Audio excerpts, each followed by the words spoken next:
Hello there, Battle Brothers, and welcome to another video, and welcome to another review video, my dear friends. Oh yes, we are venturing once again into yet another installment of the Horus Heresy series. This time it is Nemesis by James Swallow, and once again, I have to tell you, I couldn't be more excited. This is about month 10 of my venture into Warhammer 40k and Warhammer Horus Heresy sagas and series and the world in general.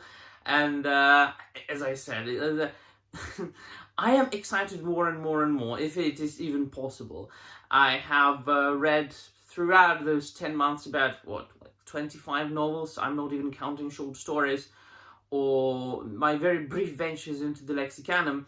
But once again, I have to reiterate what I have stated in many of my previous videos and reviews, and it is that each and every time I read a Horus Heresy book is a brand new experience, or for that matter, each and every Warhammer book is a brand new experience.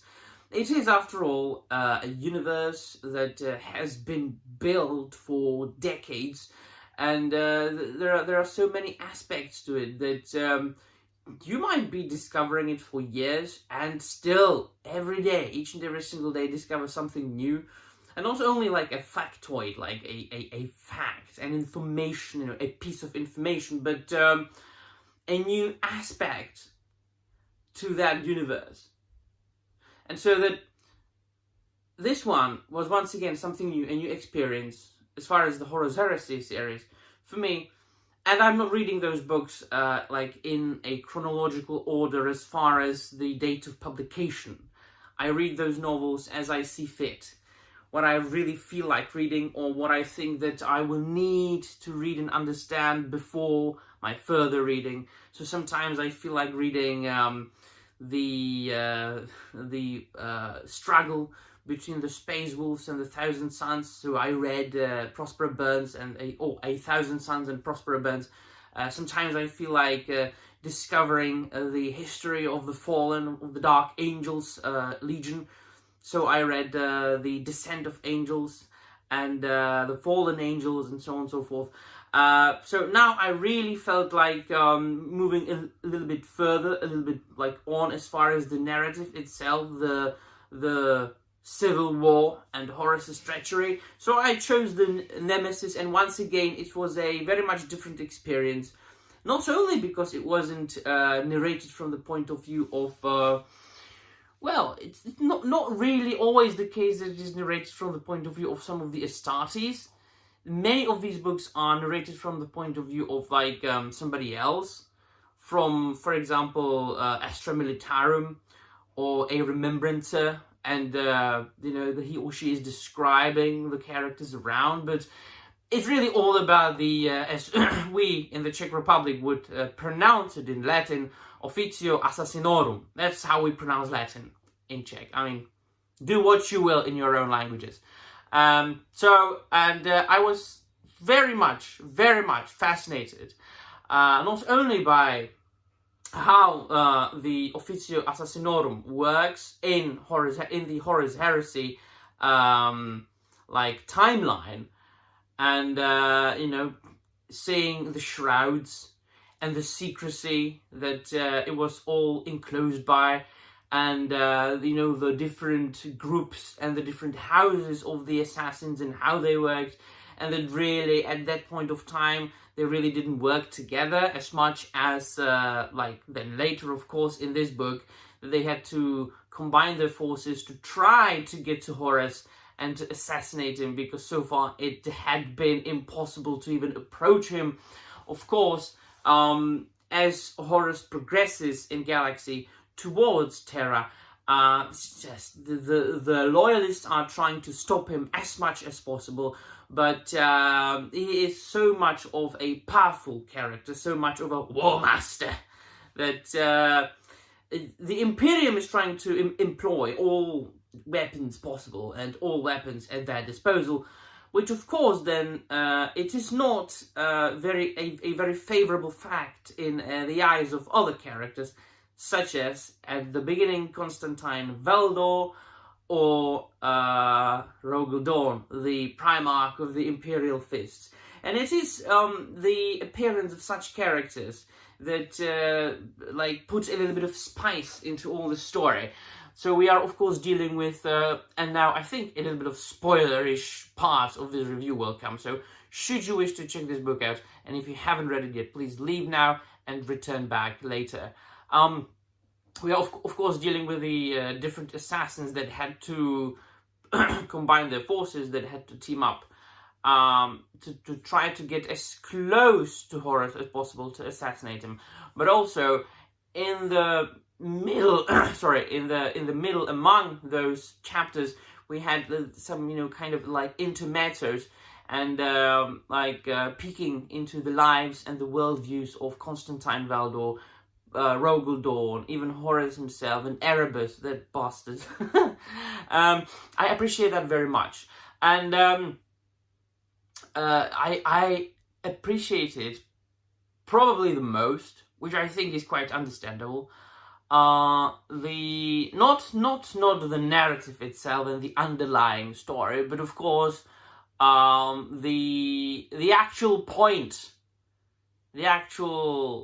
point of the book, and that is right. So, and now the biggest spoiler will come, because in the next sentence or the next couple of sentences, I will actually say what the book is about. Really,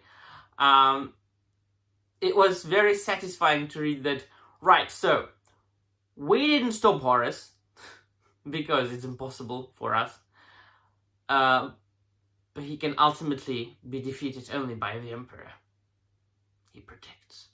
So we didn't stop Horus because it's impossible, but instead we stopped a tremendously powerful assassin who was on his way to Terra to attempt to assassinate the Emperor. And this turn I enjoyed, and also the fact that in the end, really both the Emperor and Horus,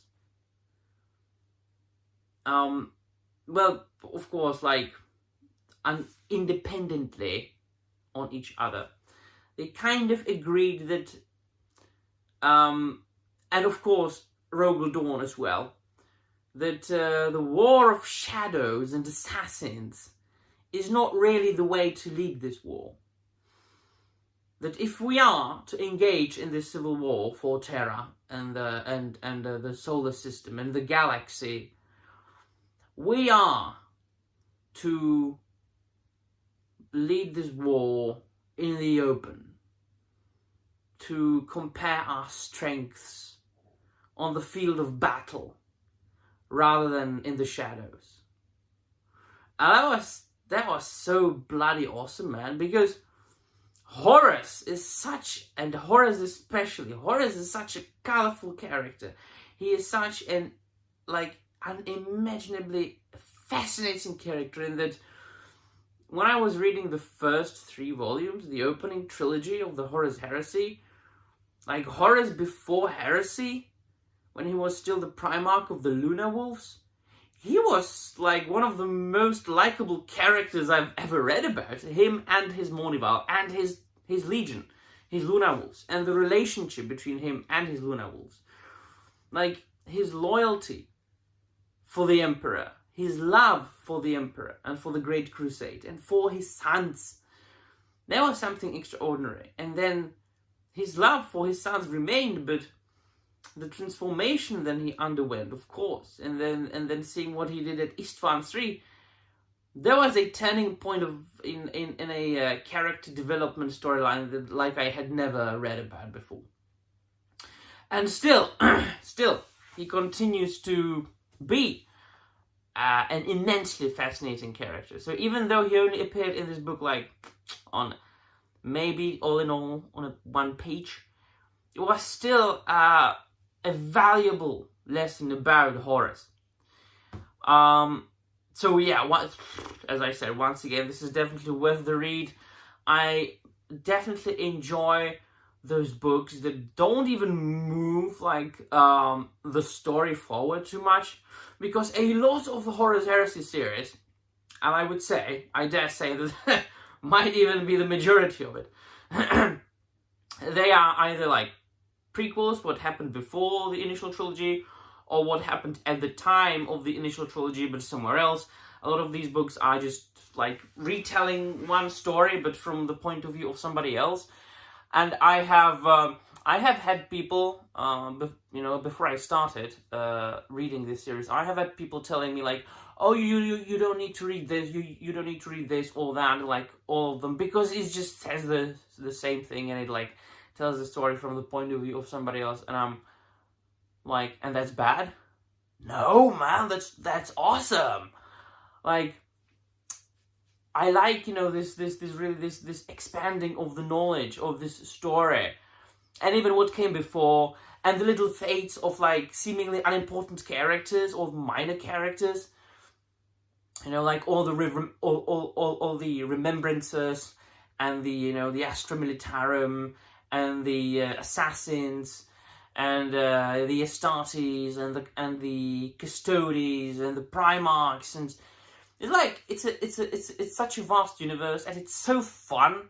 It's such fun to be discovering it, piece by piece, little by little.